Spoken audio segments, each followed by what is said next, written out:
കപ്പലണ്ടി കൊണ്ട് ടേസ്റ്റി ആയിട്ടുള്ള വട ഉണ്ടാക്കാം. പച്ചക്കപ്പലണ്ടി 2 കപ്പ് എടുക്കാം. ഇത് കുതിരാൻ വെക്കാം. മുങ്ങണ പോലെ വെള്ളം ഒഴിച്ചിട്ട് 3 മണിക്കൂർ നേരം കുതിർത്താം. അടച്ചു വെക്കാം. ഇപ്പൊ നല്ലോണം കുതിർന്നിട്ടുണ്ട്. ഇനി വെള്ളം മാറ്റിയിട്ട് മിക്സിയിൽ അരച്ചെടുക്കണം. കുറച്ച് ഇൻഗ്രീഡിയൻസ് ചേർക്കാനുണ്ട്.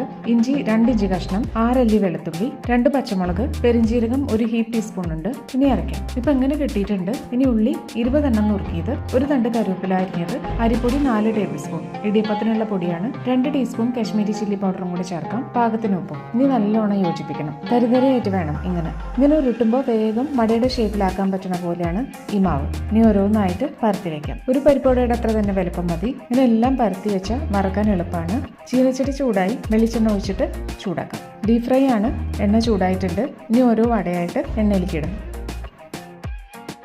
മീഡിയം ഫ്ലെയിം മതി. 1 മിനിറ്റ് കഴിയുമ്പോൾ തിരിച്ചിടാം. അത് കുറഞ്ഞു. ഒരു സൈഡ് വെന്തിട്ടുണ്ട്. ഇനി തിരിച്ചിടാം. ഫ്ലെയിം നോക്കിയിട്ട് അഡ്ജസ്റ്റ് ചെയ്യണം ഇടയ്ക്കിടയ്ക്ക്. ആയിട്ടുണ്ട്. ഇനി കോരി മാറ്റാം.